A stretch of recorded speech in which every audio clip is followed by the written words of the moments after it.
Pernahkah Anda duduk di meja kerja Anda, melihat sebuah prosedur yang terasa sangat berbelit-belit, lalu menghela napas dalam-dalam? Anda tahu ada cara yang lebih cepat dan efisien untuk menyelesaikannya. Namun, suara di dalam kepala Anda berbisik untuk mengabaikannya saja. Ikuti saja aturan yang sudah ada daripada dicap sebagai pembuat masalah. Kita seringkali diajarkan untuk menjadi pengikut yang baik, patuh pada aturan, dan berjalan di jalur yang aman. Kita mengagumi orang-orang yang berhasil melahirkan ide-ide orisinal dan mengubah dunia, tetapi diam-diam kita berpikir bahwa mereka adalah makhluk langka yang berbeda dari kita. Kita mengira mereka adalah pemberani yang tidak punya rasa takut, nekat mempertaruhkan segalanya, dan jenius sejak lahir. Hari ini, kita akan membongkar mitos besar tersebut bersama Adam Grant lewat karyanya yang luar biasa.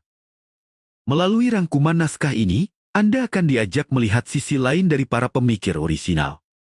Anda akan menemukan fakta mengejutkan bahwa orang-orang yang berhasil membawa pembaruan sebenarnya sangat mirip dengan Anda dan saya. Mereka juga merasakan ragu, takut gagal, dan sering menunda pekerjaan. Yang membedakan mereka bukanlah ketiadaan rasa takut, melainkan cara mereka mengelola rasa takut itu untuk menggerakkan dunia. Setelah mendengarkan kisah ini, Anda akan pulang dengan membawa panduan praktis untuk memunculkan, menyampaikan, dan memperjuangkan ide-ide segar Anda tanpa harus menghancurkan karir atau kenyamanan hidup Anda saat ini. Mari kita mulai perjalanan ini dengan melihat sebuah kebiasaan kecil yang sering luput dari perhatian kita. Coba ingat kembali saat Anda pertama kali membeli sebuah ponsel baru. Apakah Anda langsung menggunakan peramban internet bawaannya sudah terpasang di sana, atau Anda meluangkan waktu untuk mencari dan mengunduh aplikasi peramban lain yang lebih sesuai dengan kebutuhan Anda? Sebuah penelitian menarik menunjukkan bahwa orang-orang yang mau repot mencari opsi lain di luar pilihan bawaan pabrik ternyata memiliki kinerja yang jauh lebih baik di tempat kerja. Mengapa demikian? Jawabannya bukan karena aplikasi itu membuat mereka pintar, melainkan karena mereka memiliki satu sikap mental yang penting, yaitu menolak untuk menerima begitu saja apa yang sudah disediakan sebagai standar baku. Dalam kehidupan sehari-hari di sekitar kita, sikap ini tercermin saat seorang karyawan baru di sebuah kantor tidak langsung menelan mentah-mentah sistem pengarsipan yang sudah berjalan selama 10 tahun. Alih-alih berkata bahwa ini memang sudah jalannya dari dulu, dia berani bertanya mengapa kita harus mencetak dokumen ini 2 kali jika kita bisa menyimpannya secara digital. Menjadi orisinal dimulai dari titik yang sangat sederhana ini. Ini adalah tentang kemampuan Anda untuk melihat hal-hal biasa di sekitar Anda dengan kacamata yang kritis dan bertanya, apakah ada cara yang lebih baik untuk melakukan hal ini? Ketika Anda mulai mempertanyakan hal-hal bawaan yang dianggap wajar oleh orang lain, Anda sedang mengambil langkah pertama untuk menjadi agen pembaruan. Mitos kedua yang sering membuat kita ciut nyali adalah anggapan bahwa seorang inovator haruslah seorang penjudi ulung yang berani mempertaruhkan seluruh tabungan hidupnya demi sebuah ide. Kita mengira mereka adalah orang nekat yang langsung memundurkan diri dari pekerjaan tetap mereka demi membangun sebuah bisnis rintisan yang belum jelas masa depannya. Kenyataannya justru sangat bertolak belakang.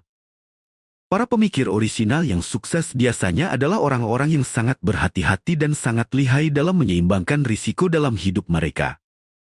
Jika mereka mengambil risiko besar di satu bidang, mereka akan memastikan bidang kehidupan lainnya berjalan dengan sangat aman dan stabil. Bayangkan seorang ibu rumah tangga di lingkungan Anda yang memiliki hobi membuat kue kering yang sangat lezat. Dia memiliki ide untuk membangun merek kue keringnya sendiri agar bisa dipasarkan secara luas di media sosial. Seseorang yang nekat mungkin akan langsung meminjam uang dalam jumlah besar ke bank, menyewa ruko mahal, dan meninggalkan seluruh tanggung jawabnya demi bisnis tersebut. Namun, seorang pemikir orisinal yang bijak akan memilih jalan yang berbeda. Dia akan tetap menjaga kestabilan keuangan keluarganya terlebih dahulu. Dia mulai memproduksi kue dalam skala kecil di dapur rumahnya hanya pada akhir pekan. Dia memanfaatkan sistem prapesan sehingga tidak ada modal yang terbuang sia-sia untuk stok barang. Dia menguji pasarnya secara perlahan sambil tetap mempertahankan kestabilan hidupnya. Ketika fondasi bisnisnya sudah benar-benar kuat dan menghasilkan keuntungan yang stabil, barulah dia berani melangkah lebih jauh. Memiliki jaminan keamanan di satu sisi memberikan kita ruang bebas dan ketenangan pikiran yang luar biasa untuk bereksperimen dengan ide-ide gila di sisi yang lain. Ketika berbicara tentang melahirkan ide yang bagus, banyak dari kita yang sering mengalami kebuntuan karena kita terlalu cepat menghakimi pikiran kita sendiri. Kita ingin ide pertama yang keluar dari kepala kita langsung menjadi sebuah mahakarya yang sempurna tanpa cacat. Akibatnya, kita seringkali berhenti mencoba sebelum benar-benar mulai. Disinilah letak kekeliruan terbesar kita. Sejarah membuktikan bahwa cara terbaik untuk mendapatkan beberapa ide yang cemerlang adalah dengan memproduksi ide dalam jumlah yang sangat banyak, bahkan jika sebagian besar dari ide-ide tersebut adalah ide yang buruk atau biasa saja. Coba bayangkan seorang anak muda yang bekerja sebagai perancang grafis di sebuah agensi periklanan lokal.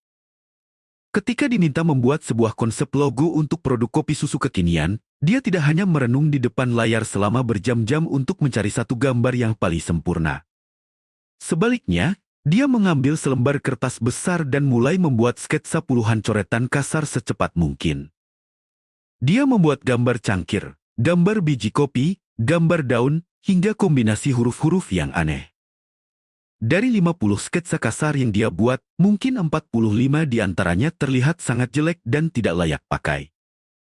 Namun, di antara 5 sisa sketsa itulah dia menemukan 1 atau 2 permata tersembunyi yang memiliki potensi besar untuk dikembangkan menjadi sebuah logo yang sangat ikonik dan disukai konsumen.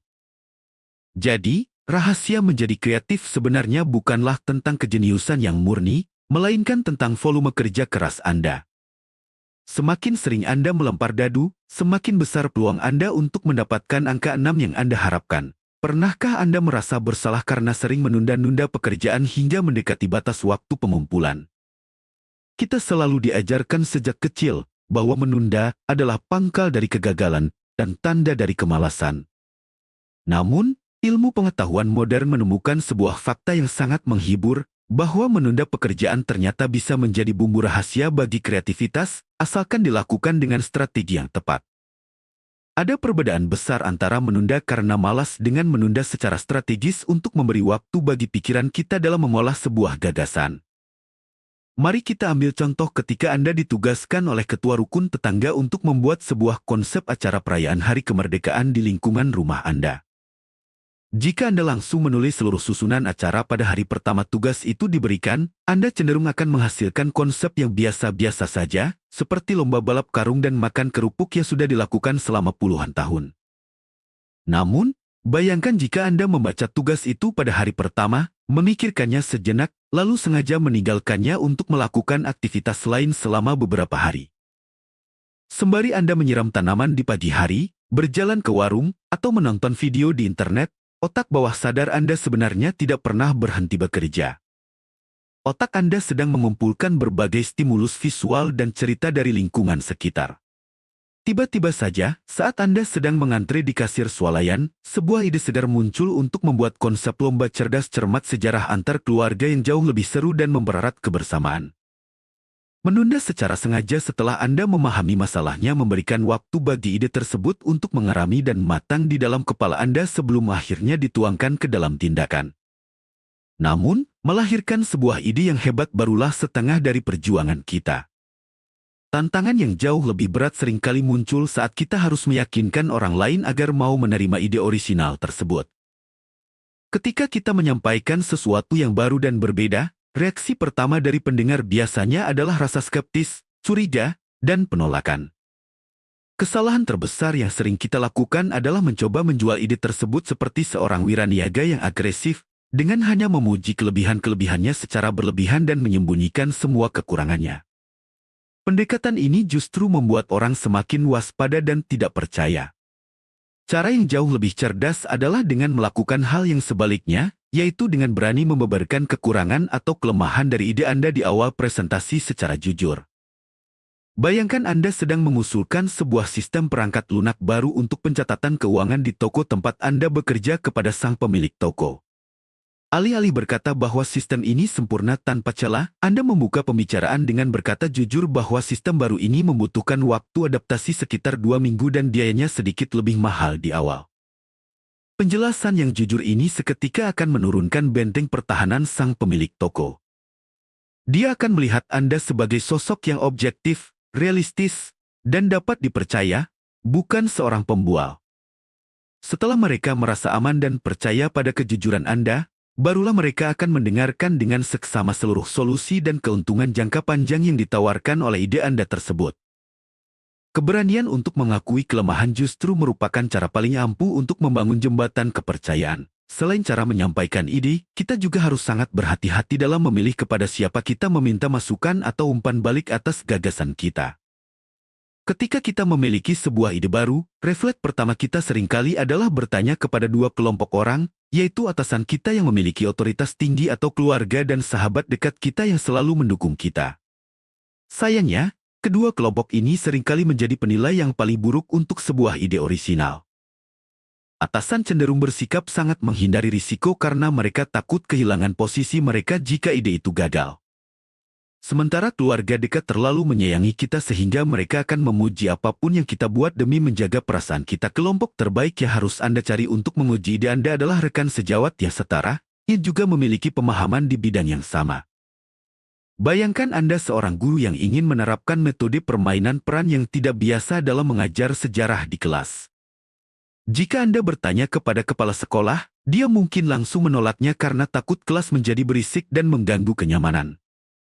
Jika Anda bertanya kepada pasangan Anda di rumah, dia pasti akan memuji bahwa Anda adalah guru terbaik di dunia. Namun, jika Anda membawa ide itu kepada sesama rekan guru sejarah di ruang guru, mereka akan memberikan penilaian yang sangat tajam dan objektif. Mereka akan memberitahu bagian mana dari permainan peran itu yang terlalu rumit bagi murid, bagian mana yang bisa membuat murid bosan, dan bagaimana cara memperbaikinya agar tujuan pembelajaran tetap tercapai. Rekan sejawat memiliki jarak pandang yang pas, mereka tidak memiliki beban kekuasaan seperti atasan, tetapi mereka memiliki keahlian yang cukup untuk melihat potensi sejati dari sebuah karya. Sekarang setelah kita berjalan bersama menyusuri lorong pemikiran tentang orisinalitas ini, mari kita kumpulkan kembali poin-poin penting yang harus selalu menetap dalam ingatan kita. Pertama-tama, buang jauh-jauh anggapan bahwa orang orisinal adalah orang yang tidak pernah takut.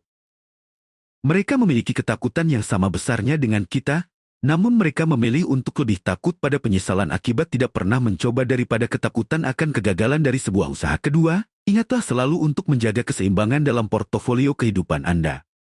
Anda tidak perlu membakar jembatan di belakang Anda atau menghancurkan kestabilan hidup Anda demi sebuah pembaruan. Amankan fondasi dasar Anda, lalu gunakan rasa aman itu sebagai landasan pacu untuk menerbangkan ide-ide kreatif Anda setinggi mungkin. Ketiga, jangan pernah menyerah pada ide pertama yang muncul. Teruslah memproduksi gagasan, teruslah membuat draft, dan jangan takut melahirkan ide-ide yang buruk. Karena dari tumpukan jerami ide-ide biasa itulah, Anda akan menemukan jarum emas pemikiran yang akan mengubah segalanya. Keempat, belajarlah untuk menyampaikan kebenaran dengan cara yang jujur dan rendah hati. Jangan takut mengakui kelemahan dari rencana Anda, karena ketulusan adalah kunci utama untuk memenangkan hati dan dukungan dari orang-orang di sekitar Anda. Kita seringkali memandang dunia ini sebagai sesuatu yang sudah kaku, selesai, dan tidak bisa diubah lagi. Kita merasa diri kita terlalu kecil untuk bisa menggeser arah jalannya sebuah sistem yang besar. Namun, sejarah selalu ditulis oleh mereka yang menolak untuk percaya pada kepasrahan tersebut. Dunia yang kita tinggali hari ini, dengan segala kenyamanan teknologi, tatanan sosial, dan hukumnya, sebenarnya hanyalah kumpulan dari ide orang biasa di masa lalu yang berani berpikir sedikit berbeda dan memperjuangkannya dengan gigih. Setiap kali Anda memilih untuk tidak menerima begitu saja sebuah ketidakoperasian, setiap kali Anda meluangkan waktu untuk mencari solusi yang lebih baik bagi masalah di rumah atau di kantor Anda sedang menyalakan api orisinalitas di dalam diri Anda. Perubahan besar tidak selalu dimulai dengan sebuah revolusi yang gegap gempita di tengah alun-alun kota. Seringkali, perubahan itu dimulai dari sebuah langkah kecil yang sunyi di ruang kerja Anda, dari sebuah pertanyaan sederhana yang berani Anda suarakan dalam rapat, atau dari sebuah keputusan untuk terus mencoba lagi setelah mengalami kegagalan yang kesekian kalinya. Anda memiliki kekuatan itu di dalam diri Anda. Terima kasih telah meluangkan waktu berharga Anda untuk mendengarkan kisah ini, dan selamat melangkah untuk menjadi versi terbaik dari diri Anda yang orisinal.